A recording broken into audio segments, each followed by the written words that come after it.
Voltamos ao nosso módulo como originalmente fomos criados.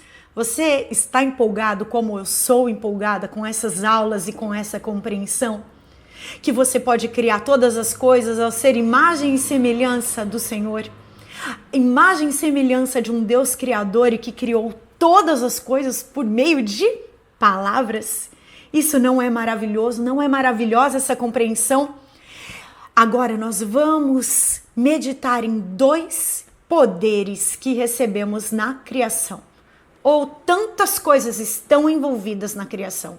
Eu tenho certeza que tem muitos outros colegas que estudam a palavra, que carregam compreensões e revelações sobrenaturais de tudo que estava envolvido na criação. A primeira coisa que eu quero que você medite antes de falarmos desses dois poderes é que Deus tem um coração doador. E que ao Deus criar todo o mundo e todas as coisas, Ele deu de presente para nós várias coisas. Ele criou a terra, Ele criou os animais, Ele criou toda a vegetação, todo um ecossistema e nos colocou ali para governarmos sobre todas essas coisas. Nós recebemos muitos presentes e as potências que nós carregamos são como dons que recebemos do próprio Deus. Mas a falta de conhecimento nos deixava aquém dessa potência que nós carregamos. Os dois grandes poderes na criação o primeiro é o livre-arbítrio. O livre-arbítrio é o poder de decisão, a minha liberdade de poder fazer escolhas. Se você está ouvindo esse curso, é porque você tem liberdade. Se ele chegou até você, esse conhecimento chegou até você, é porque de alguma forma você teve liberdade para poder recebê-lo e para poder ouvi-lo. E se eu fosse você, eu daria glória a Deus, porque tem pessoas que são privadas desta liberdade. Eu queria que você meditasse no valor que tem você ter a liberdade de receber este conhecimento e você não fazer qualquer coisa com este conhecimento. Porque existem exatamente agora, neste momento, pessoas que não têm acesso à liberdade de informação. E enquanto você tem, glória a Deus, e faça algo com isso, multiplique este conhecimento, passe adiante. E antes de passar adiante, viva você este conhecimento. O maior poder dado ao homem, o livre-arbítrio. O homem pode escolher ficar ou não com Deus. O homem pode escolher viver a potência máxima dele ou não. O homem pode escolher praticar, colocar em ação todo o conhecimento que recebe. Então, o poder para viver a melhor vida nesta terra e até a vida abundante que Deus deu está nas tuas mãos. Sim, no teu livre-arbítrio, no teu poder de escolha, em você decidir como é que você vai viver a sua vida e cada área da sua vida daqui para frente. O segundo grande poder é o fato de Deus ter nos criado verbais. Deus nos criou com o mesmo aparelho fonador, o mesmo aparelho articulador, verbalizador de palavras. Deus nos criou com o potencial de liberarmos palavras ao universo e criarmos ao nosso redor toda uma existência poderosa. E se você puder criar uma existência poderosa em concordância com o propósito dele para a sua vida, até a tua eternidade, na tua eternidade você vai colher frutos, porque a palavra de Deus assim o diz. Jesus fez uma observação. Ele disse, naquele mesmo sermão do monte, onde ele ensinou a oração do Pai Nosso, ele também disse: não ajunteis para vós tesouros na terra, onde a traça e a ferrugem corroem. Mas ajunteis para vós tesouros nos céus, onde a traça e a ferrugem não corroem. Quer dizer que a forma como eu vivo a minha existência, a forma como eu me planto como semente, a forma como eu libero palavras determina as minhas plantações e a minha poupança, a forma como eu vivo a minha vida e se eu vivo ela multiplicando vida, determinam a minha existência na eternidade e se eu estou acumulando para mim tesouros somente na terra e no céu. Você está juntando tesouros na terra e no céu? Não é proibido ter tesouros na terra. A vida, a abundância é da terra para a eternidade. Que faça a tua vontade na terra, como ela é feita no céu.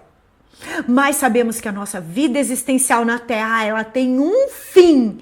E quando a nossa vida física tem um fim, e nós vamos estudar sobre o corpo rapidinho, nós vamos mencionar sobre isso. Quando a nossa vida física tiver um fim, a nossa eternidade continua. E aí eu te pergunto, o que você plantou para a eternidade? Nós vamos estudar um princípio agora. A Bíblia diz lá em Gênesis 2 que pelo fato de não ter chovido ainda na terra, e da terra não ter sido molhada, a semente não poderia produzir vida. E em João 12, 24, Deus vai falar algo sobre como é que a vida surge da semente. Digo-lhes verdadeiramente que, se o grão de trigo não cair na terra e não morrer, continua ele só. Se morrer, dará muito fruto. O primeiro princípio para uma semente cair na terra é o princípio da transformação. É o princípio da transformação. Se eu quiser sempre ficar igual, eu sempre vou ter o formato de uma semente. Mas para mim, que eu seja transformada numa árvore frutífera que gera muito fruto, Jesus ensina algo. Você vai ter que morrer para muitas coisas que você julga verdade. Quando Jesus disse morrer, ele estava falando a semente de trigo cair na terra e morrer. Ele estava dando exemplo, ele estava fazendo uma analogia com o que aconteceria com ele próprio ao morrer na cruz. Vamos lembrar de Jesus ali no Getsêmani. Ele disse assim, Pai, ele estava suando sangue. Passa de mim esse cálice, mas que não seja feita. Este é o princípio para nós gerarmos muito fruto. Pai, que não seja feita a minha vontade, mas a tua. Jesus sabia que o cálice da cruz era um cálice terrível, porque envolvia flagelos no corpo físico, ele ia morrer como homem, ele ia se identificar com o pecado do homem e ele ainda ia pagar toda a penalidade do pecado e ficar afastado de Deus. É tanto que ali na cruz ele diz assim, Deus meu, por que me desamparaste? O que isso tem a ver com o meu propósito original? Tem a ver que ao querer viver o plano original de Deus para nossas vidas e viver a plenitude de Deus, vai ter um momento que eu vou ter que falar para Deus, não a minha vontade. Eu vou ter que falar muitas vezes não a sonhos que eu acreditava serem o melhor. Lá em Romanos 12, 1 e 2, Romanos 12, 1 e 2, existe um princípio que carrega este princípio da semente morrer para si mesma. Paulo, ensinando aos romanos, ele fala assim, rogo-vos, pois, irmãos, pelas misericórdias de Deus, que apresenteis o vosso corpo como sacrifício vivo, santo e agradável a Deus, que é o vosso culto racional. E não vos amoldeis a forma de pensar deste mundo, mas transformai-vos pela renovação da vossa mente, para você experimentar a boa, agradável e perfeita vontade de Deus. Veja como tem coerência com o viver o propósito original de Deus, a transformação da mente. Então, quando Jesus nos ensina que toda semente precisa morrer para mudar o seu formato de semente e viver a potência energética que ela tem de vida, de expansão, de crescimento e posteriormente multiplicação através de frutos, essa semente precisa morrer do seu design original e ser transformado. É exatamente o que está acontecendo com você. Ao acatar novos conhecimentos, ao dizer tchau para pensamentos antigos e abraçar o novo, e ao aceitar pensamentos novos, pensamentos revolucionários da parte de Deus, ao me identificar com essa vida abundante e começar a falar corretamente, eu saio da situação de semente e permito que Deus regue a terra com a própria palavra dele. Porque a Bíblia diz, o próprio Jesus dá testemunho que a palavra dele, o Espírito Santo, são água que limpa e são água vivas. Então, a água da palavra vai gerar em você duas coisas, fé e vida, para poder viver o potencial da semente. É por isso que você só vai viver essa potência por meio da palavra de Deus. Vamos ler Gênesis 1, do 1 ao 3. O propósito de Deus é o Deus criar o homem.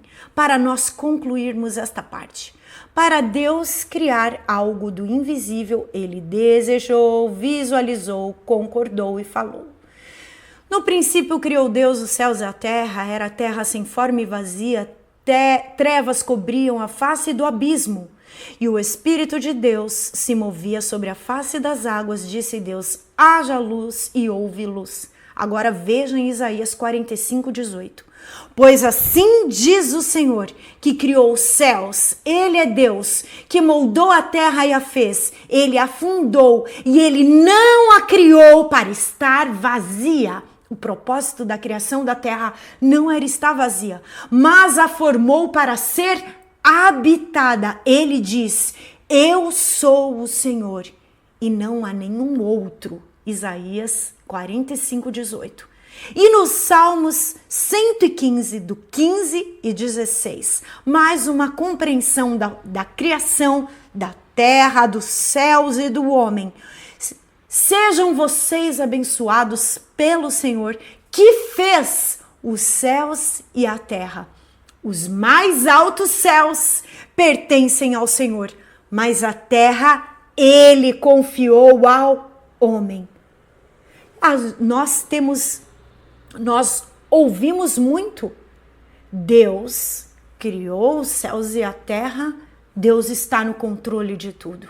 Não, a terra ele criou para o homem. Ele criou a terra para ser habitada e ele deu a terra para o homem. E Jesus nos ensinou que seja feita a vontade de Deus na terra como é feita no céu. E como a vontade de Deus é feita na terra? Como vemos em Romanos 12, 1 e 2, pela transformação da minha mente, ao experimentar a boa, perfeita e agradável vontade de Deus, eu manifesto ela na terra, porque a terra Deus confiou ao homem.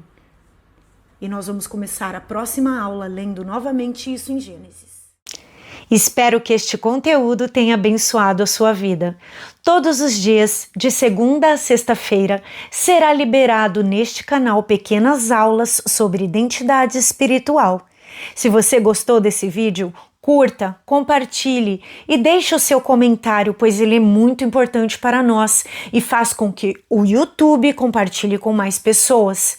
Quero aproveitar e falar para você do livro que Deus me inspirou a escrever, o Guia Prático para Mulheres, Sendo Transformada por Deus em uma Mulher Notável, um guia para você ser transformada pelo Espírito Santo.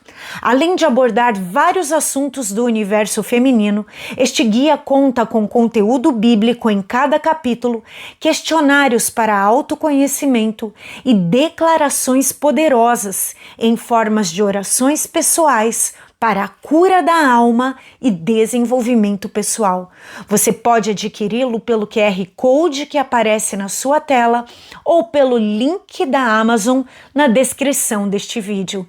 Deus te abençoe. Nos vemos na próxima aula. Eu espero você.